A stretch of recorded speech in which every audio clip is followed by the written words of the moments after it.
Hello, this is Dr. Grande. Today I will analyze the case of Maria Sanutti-Spencer.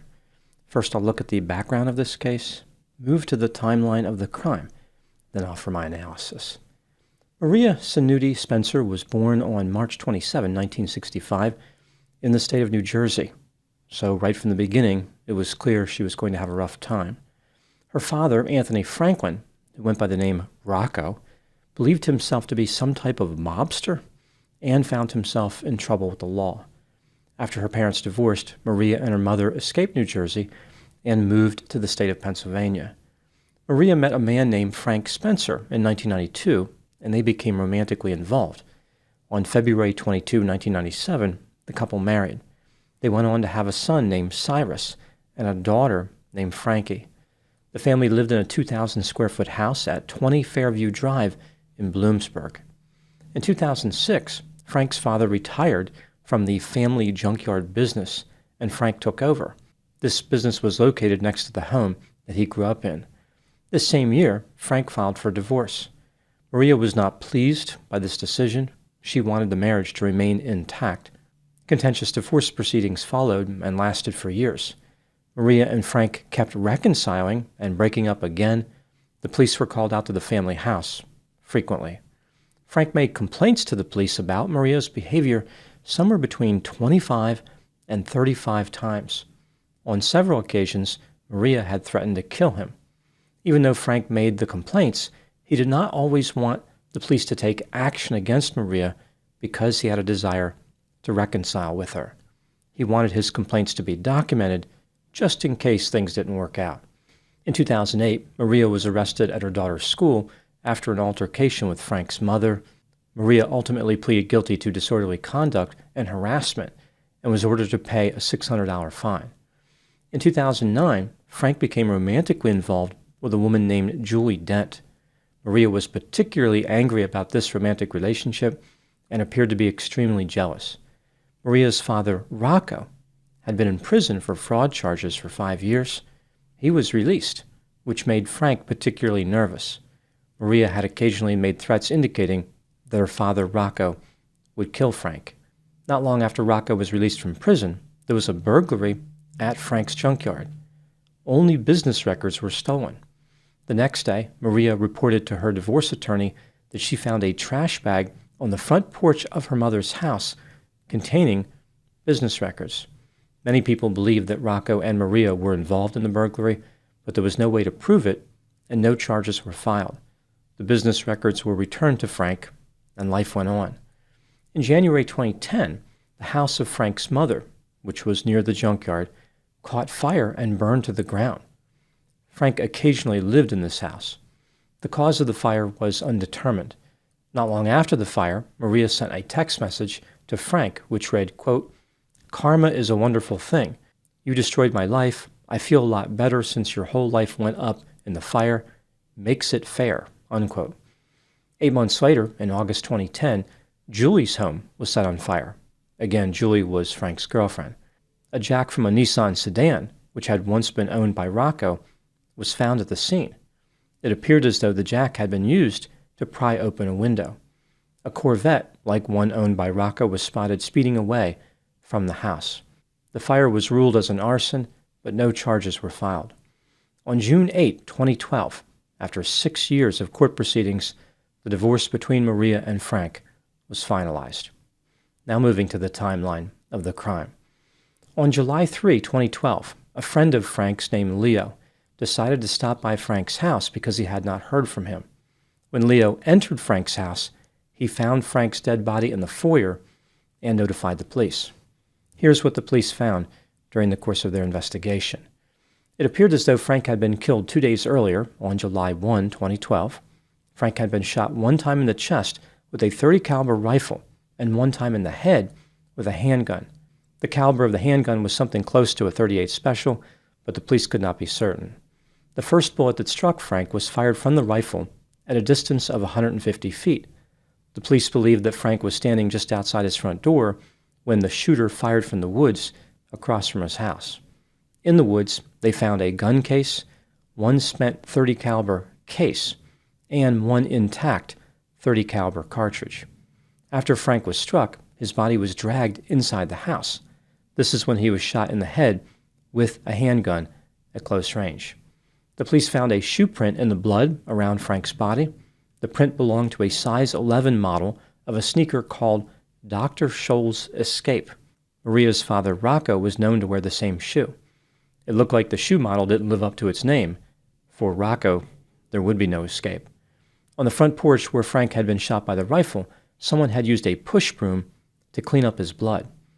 On the kitchen floor inside the house, there was a yellow cleaning glove. The matching glove was found in the sink. Maria's DNA was found inside the glove on the floor, but she had not lived in the house for over a year. Frank owned a Ford F-150 pickup truck, which was missing from his house. His dog, Muttley, was also missing. The truck was captured on video surveillance driving away from his house just minutes after the murder occurred. It was later found abandoned in Sunbury, Pennsylvania, about 23 miles away. This is only 5 miles from the residence where Maria was living at the time. The proprietors of a wedding venue in Dauphin, Pennsylvania, found Frank's dog, Muttley. This was 67 miles from Frank's house. Rocco lived in Harrisburg, about 9 miles from Dauphin. The police thought that he must have taken Frank's dog and released him on his trip home to Harrisburg. Believing that Maria and Rocco were the killers, the police asked to speak to them. Maria wisely refused, but Rocco was happy to talk. He told the police that he never left Harrisburg on July 1, 2012, the day of the murder. His cell phone data indicated that he was lying. In a strange twist, Rocco told the police that he was at Frank's house the day before the murder. He was there even though his daughter Maria was not, which seemed very peculiar. Rocco said that he was in Frank's house folding laundry and using a push broom. As if this wasn't bizarre enough, Rocco said that Frank allowed him to test drive his truck. When Rocco offered to purchase the truck, Frank said they could wrestle for it. It appeared as though Rocco was trying to explain why his DNA might be found at the scene of the murder and on Frank's body. On July 28, 2014, warrants were issued for the arrest of both Maria and her father, Rocco. Maria was arrested without incident, but Rocco had fled to South America. He was later found in Argentina. Rocco was arrested, but fought extradition. In early November 2015, as Rocco continued to fight extradition, Maria went on trial. On November 20, Maria was found guilty on all counts, including murder, arson, burglary, conspiracy, making terroristic threats, and 12 counts of perjury. She was sentenced to life without the possibility of parole, plus 50 years. In 2017, Rocco was finally extradited to the United States to face charges. In October 2018, he was found guilty of murder in the first degree, criminal conspiracy, burglary, and 2 counts of arson. His sentence was life in prison without the possibility of parole, plus 45 years. Now moving to my analysis. There isn't any doubt that both Maria and her father Rocco killed Frank Spencer. Looking at the evidence against Maria first, she had a long history of making threats against Frank. For example, she told Frank he was going to get shot in the head and that she wanted to cut off his hands so he could never hold his children. Maria also left unkind voicemail messages to Frank's girlfriend, Julie. For example, she said, quote, "Hey, Julie, it's Maria Spencer. You can go out with Frank, but do not, make no mistake about it, watch my children," unquote. On another occasion, Maria said, quote, "Hey, Julie, it's Maria Spencer. Do me a favor. Don't watch my children. Do not get between me and Frank by doing my children. You understand me," unquote. After the house of Frank's mother burned down, Maria sent a text message to Frank about Julie saying, quote, "I will make her lose her job, her home, and you," unquote. Right after the murder, Maria allegedly told a friend of Frank's that the last person Frank saw was her. Physical evidence also connected Maria to the crime scene in the form of her DNA in a cleaning glove on the kitchen floor of Frank's house. The police believe that Maria was the one who shot Frank in the head with the handgun after Rocco shot him in the chest with a rifle. Now looking at the evidence against Maria's father, Rocco, he held himself out to be some type of mobster and had already been to prison. Suspicious events, like the 2 fires, occurred after Rocco was released from prison. He made up the bizarre story about being at Frank's house the day before the murder and coming into contact with every item the killer would have contacted, like the push broom and Frank's pickup truck. Either Rocco was guilty, or he was running a mobster maid service. It was like Rocco didn't quite understand what was meant by the term made man. His motto could have been making dust bunnies an offer they can't refuse. After testifying before a grand jury, Rocco flew to South America. This is a strange move for someone who is innocent. After Rocco was extradited, he gave interviews to the media, which poorly concealed his guilt. On one occasion, Rocco said, quote, "I got no beef with Frank Spencer. If I had a beef with Frank Spencer, I'd have broke his face a long time ago," unquote. When referring to the suspicious location of Frank's dog, Rocco said, quote, "Like I'm that dumb that I'm gonna steal from a guy I'm supposed to whack. Take his dog and leave it 10 miles from my house. Come on," unquote. Among the many accusers who said Rocco murdered Frank was his own daughter Maria. Her defense was that her father was the killer and she had nothing to do with it. Interestingly, Rocco did not return the favor. He always maintained that Maria was innocent. I wonder how Rocco would have known that if he was not involved in the murder himself. In the end, both Maria and Rocco were killers, and prison is exactly where they belong. This brings me to the next question. What do I think happened in this case? This is just a theory, my opinion. Maria and Frank had a toxic romantic relationship. When Frank finally decided he wanted the marriage to be over, Maria was in no mood to accept his decision.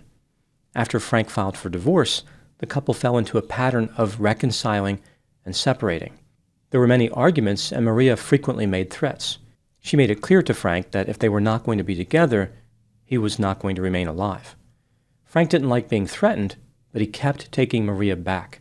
He repeatedly contacted the police about Maria's bad behavior, but often prevented them from taking any actions based on his complaints. There's a sense that Frank understood how his behavior could contribute to his death. He predicted that he would be murdered at his house. Despite this, he simply could not resist Maria. There was something about her that made all the risk worth it. After years of threats, the burglary, the 2 fires, and other unacceptable behavior, Frank finally decided that there would not be another reconciliation. The divorce was finalized. Just 22 days later, on June 30, 2012, Maria and Frank ran into each other at a baseball game. At this point, Maria was suffering from diabetes and had neuropathy. She was in bad shape physically. For some reason, Frank decided to insult Maria based on her disability status. He was killed by Maria and Rocco during the morning of July 1. The murder might have occurred whether or not Frank insulted Maria, but he probably did not improve his chances of survival through the mockery. This was a case that never should have been allowed to get this far. The police claimed there was nothing they could do because they didn't have enough evidence of Maria's involvement in the burglary and in the fires. In reality, the police failed to protect Frank. They could have arrested Maria for threatening him even if they could not connect her to the more serious offenses. Maria was comically incompetent and made it incredibly clear she was guilty. She wanted everybody to know that she was going to kill Frank. She repeatedly advertised that she was going to murder him, which is exactly what she did. Frank, of course, was also a contributor to his own death. He never should have reconciled with Maria even once, much less several times. Frank was chasing a mirage of redemption in a desert of self-destruction. Constantly set ablaze by the flames of passion, Frank walked right into the fire of death. Those are my thoughts in the case of Maria Sanutti-Spencer. Thank you so much for watching. I'll talk to you soon. When researching this case, there was something that struck me as familiar about the name Rocco, especially when being used about a bad guy.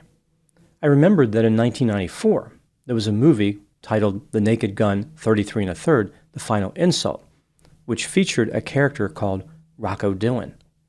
This character was played by the actor Fred Ward. There are some physical similarities between this character, Rocco Dillon, and Maria's father, Rocco. Fred Ward was known as a character actor. He was in a number of well-known movies like Escape from Alcatraz, Uncommon Valor, The Right Stuff, Tremors, and Sweet Home Alabama.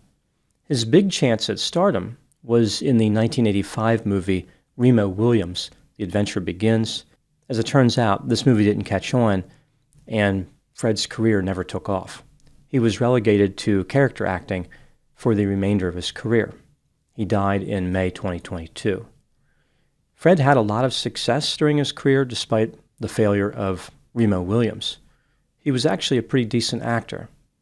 I've always been fascinated by the careers of character actors, these individuals who are not really in the limelight, but they look very familiar. When you see them in movies, you think of all these other different films they've been in. They do make an impression on people. Fred's career serves as a reminder to never give up. Ironically, this was the opposite tactic that the murder victim in this case, Frank Spencer, should have taken. Giving up on Maria was exactly what he should have done.